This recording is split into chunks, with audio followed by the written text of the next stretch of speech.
Hey guys, Fhraelaok here for the final installment of being a raid leader. This is number 8. What else is expected of me to be a raid leader? Very important. You saw all of our other aspects on there, and here's the final one. Things that are just generally, you should know this. Everybody should do it anyway. So here we go. Never be late. You should always be early to your own raids. Invites should always happen earlier than the raid start time, and you should be on even earlier than that. Be prepared, excuse me. Have your regions be prepared. Be ready to go. Have events up and ready. Not a day before, earlier if possible.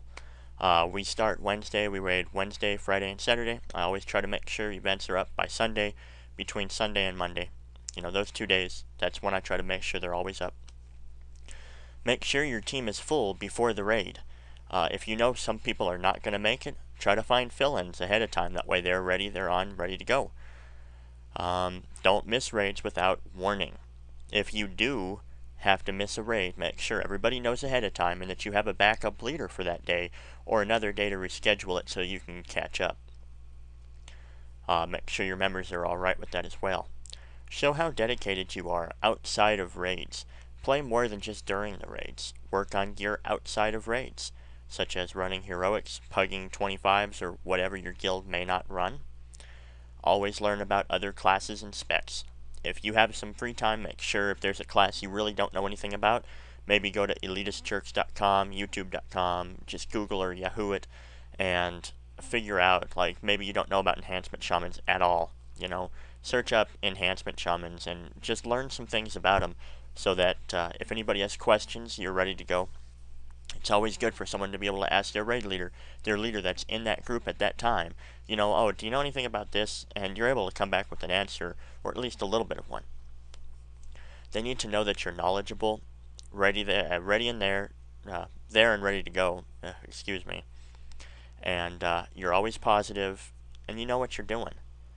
There's so many leaders out there who really don't know what they're doing and kind of rely on all the members to just kind of carry them, and they just kind of go along with it. That's okay for some people if they don't need a leader, if they're all kind of leaders of their own. But to really be a successful team, you all need to be able to handle yourself, and you need to be able to report to a raid leader who can help you and carry the group even further. Alright guys, as always, thanks for watching. Like I said, I'll try to get the information on Suicide Kings and Loot Council up eventually. I'll also be putting other how-to videos up and whatnot, so be sure to check it out. Please do subscribe to my channel. Click the big yellow button on the right, and watch for any upcoming videos. If you missed one of the previous videos, just click back to them. I'll try to put a link in the information box to the right as well underneath the subscribe button. Alright guys, thanks for watching. Check us out at dragonsofabyss.wowstead.com or dragonsofabyss.com. Thanks.